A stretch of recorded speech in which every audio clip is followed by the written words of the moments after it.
दुनिया का सबसे ताकतवर देश अमेरिका इस समय जंगल की भयानक आग से जूझ रहा है। तमाम कोशिशों के बाद भी आग बढ़ती जा रही है। कैलिफोर्निया के जंगलों से शुरू हुई इस आग की चपेट में अब लॉस एंजलिस शहर भी आ गया है। आज दुनिया का सबसे ताकतवर और तरक्की याफ्ता मुल्क अमेरिका है, जिसमें कुल 50 स्टेट्स हैं। उन स्टेट्स में सबसे अमीर तरीन और तरक्की याफ्ता रियासत कैलिफोर्निया है और इस रियासत का सबसे मशहूर शहर लॉस एंजलिस है, जिसे एलए नाम से भी जाना जाता है। इसे सपनों का शहर माना जाता है क्योंकि यहाँ दुनिया की सबसे बड़ी फिल्म इंडस्ट्री हॉलीवुड मौजूद है। इसलिए हॉलीवुड के तमाम सुपरस्टार्स भी एलए में ही बसे हैं। लॉस एंजलिस अमेरिका का दूसरा सबसे ज्यादा आबादी वाला शहर है। अगर इसके आसपास के एरिया को जोड़ लिया जाए, जिसे ग्रेटर एलए कहा जाता है, तो इस शहर की कुल आबादी 18 मिलियन है, जो बहुत बड़े और वसी इलाके में फैला हुआ है। हॉलीवुड ने कुछ दिन कबल गोल्डन ग्लोब्स अवार्ड में खुदा का मजाक बनाया था और मजहब की खुलेआम गुस्ताखी की गई थी। God, creator of the universe, zero mentions. And Mario Lopez. और ये कोई पहली दफा नहीं है। हॉलीवुड अक्सर अवार्ड फंक्शंस, गैदरिंग और मूवीज के अंदर खुदा और मजहब का खुलेआम मजाक बनाता रहता है।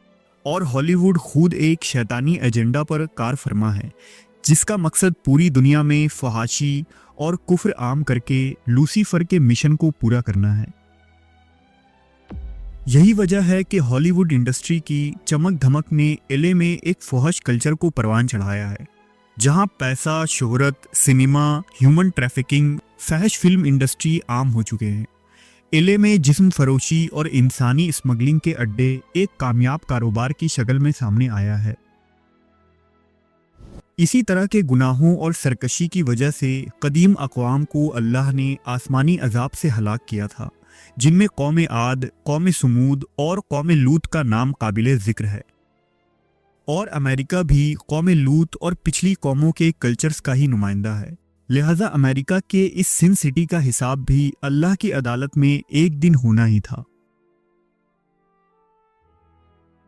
दरअसल हॉलीवुड के बहुत सारे फिल्मी सितारों ने पिछले कई सालों से चल रहे इजराइल और फलस्तीन के जंग में इजराइल की खुलकर हिमायत की थी, और कई हॉलीवुड एक्टर्स ने इजराइल की इस जेनोसाइड में फलस्तीनी मुसलमानों के घर टूटने और तबाह होने के फोटोज ट्विटर पर शेयर करके इजराइल का सपोर्ट किया था।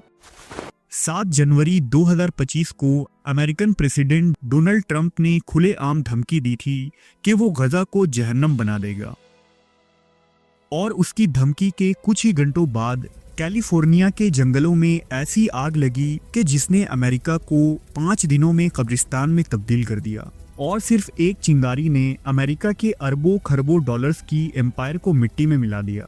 एलए शहर में मौजूद 12,000 से भी ज्यादा मकानें जलकर खाक हो चुकी हैं। आम लोगों के साथ सेलिब्रिटीज और पॉलिटिशियंस भी अपने झुलसे हुए घरों को छोड़कर भाग चुके हैं। आखिर ये इतनी खतरनाक और बेकाबू आग कैलिफोर्निया में कैसे लगी, ये एक बड़ा सवाल है। दरअसल मामला कुछ यूं है कि कैलिफोर्निया में साल 2023 के दौरान खूब बारिश हुई थी, जिसकी वजह से यहाँ जंगल, झाड़ियाँ और घास फूस खूब परवरिश पाई। हवा में नमी की कमी की वजह से अचानक जंगल के सूखे झाड़ियों ने आग पकड़ ली, जिसे नेचुरल डिजास्टर के माहिरीन फॉरेस्ट फायर का नाम देते हैं। और ये आग कुदरती होती है, जो खुद ब खुद लग जाती है। दूसरी तरफ समुंदर की तरफ से आने वाली तेज हवाएं आग को कहीं से कहीं उड़ाकर ले गई और ये तेजी से फैलती चली गई।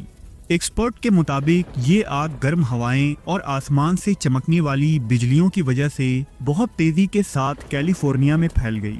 कई लोग जो अपने घरों में थे, उन्हें वक्त पर निकाला नहीं जा सका और उनकी जान चली गई। इस आग की वजह से 2 लाख से ज्यादा लोग लॉस एंजलिस छोड़कर जा चुके हैं। लॉस एंजलिस शहर के जो नज़ारे हैं वो बहुत ही खतरनाक और डरा देने वाले हैं। ऐसा लग रहा है गोया आसमान से किसी बहुत बड़ी सुपर पावर ने एयर स्ट्राइक या मिसाइल अटैक कर दिया हो। ड्रोन फुटेज में सिर्फ तबाहशुदा इमारतें और झुलसी हुई स्ट्रक्चर दिखाई दे रही हैं। ये नुकसान सिर्फ घरों और इमारतों का ही नहीं है, बल्कि टूरिज्म, बिजनेस और इंफ्रास्ट्रक्चर का भी हुआ है, क्योंकि बैंक ऑफ अमेरिका की एक ब्रांच भी इसी आग में जलकर तबाह हो गई है। इसके अलावा लॉस एंजलिस की हॉलीवुड फिल्म इंडस्ट्री को बहुत बड़ा नुकसान हुआ है। नासा के सैटेलाइट डेटा के मुताबिक लॉस एंजलिस के इस आग से जो धुआं उठ रहा है वो एटमॉस्फेयर में 30,000 फीट की ऊंचाई तक पहुंच चुका है और इस वजह से ये धुआं कैलिफोर्निया के आसपास मौजूद अमेरिका के दूसरे शोबों में भी फैल रहा है।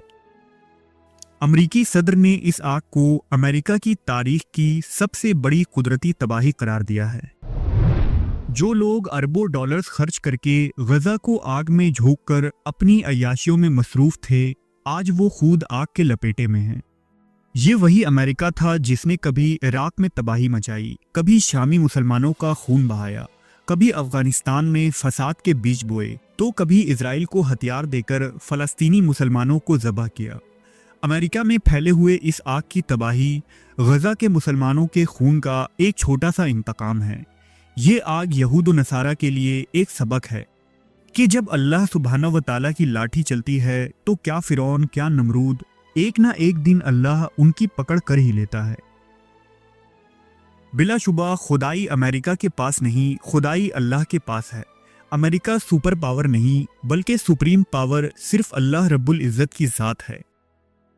शेख उसैमीन ने इन हालात के मुतालिक फरमाया है कि कुफार पर आफात का टूटना मकाम शुक्र है। उनके इन हालात पर कोई दुआ नहीं की जाए, क्योंकि खुद को सुपर पावर समझने वालों को दुआओं की क्या ज़रूरत है। मेरी दुआ है कि फ़लस्तीनी मुसलमानों पर हो रहे जुल्म पर जो मुल्क भी खामोश रहा या जालिम का हामी रहा, हर उस मुल्क को अल्लाह रब्बुल आलमीन जलाकर खाक कर दे।